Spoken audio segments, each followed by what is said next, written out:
জয় হরি বল বলে সকালবেলা শুরু করলাম নতুন একটা ভিডিও। আজকে তোমাদের সঙ্গে শেয়ার করব সারাদিন কী কী করি আমি। না, সকালবেলাটা কী করি, সারাদিন কী করি সব কিছু শেয়ার করতে গেলে অনেক বড় একটা লং ভিডিও হয়ে যাবে, তাই আর সেগুলো তোমাকে দিতে পারছি না।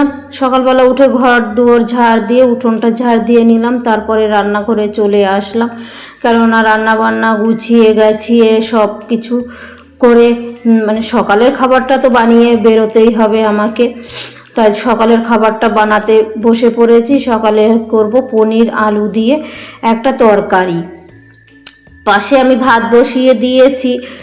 আর এই যে পনিরগুলো সুন্দর করে টুকরো টুকরো করে কেটে নিয়ে একটা টমেটো নিয়ে নিলাম, টমেটোটাও টুকরো টুকরো করে সুন্দর করে কেটে নিচ্ছি। এটাকে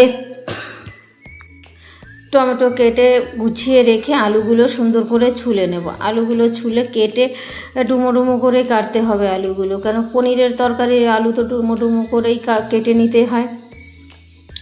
আর ওপাশে আমি লঙ্কা গুছিয়ে রেখে দিয়েছি, যেটা এবার একটা পেঁয়াজ কেটে নিব।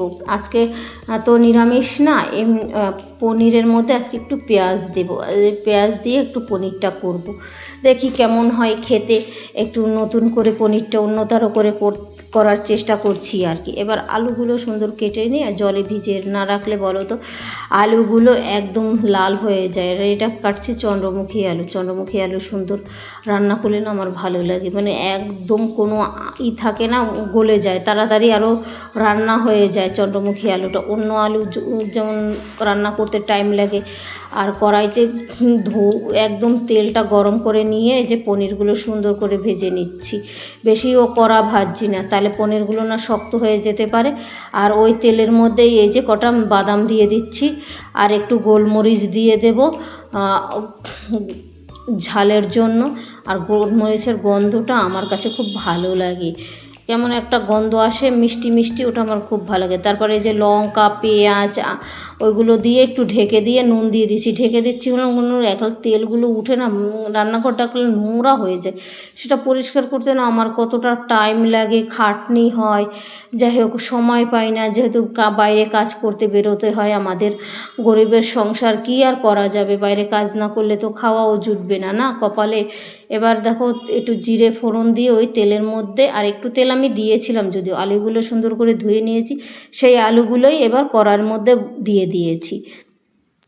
এবার একটু নুন দিয়ে আলুগুলো বেশ চাপা ঢাকা দিয়ে দিয়ে কষিয়ে নিতে হবে। এবারে ওটা মশলা দিয়ে আমি বেরিয়ে গেলাম। বাসনগুলো মেজে রেখেছিলাম সেগুলো এখন ডলে ডলে ধুয়ে নেব। ন্যাকড়ান দিয়ে বাসন না ধুলে সাবানে সেই থেকে যায়, তো একটা সাদা আস্তরণ পড়ে যায়। আরও কখন বাসনগুলো মেজে রাখছিলাম সেগুলো জলে ডুবিয়ে রেখেছিলাম, ওগুলো এখন ন্যাকড়া দিয়ে পরিষ্কার করে করে তুলে নিচ্ছি গামলার মধ্যে থেকে।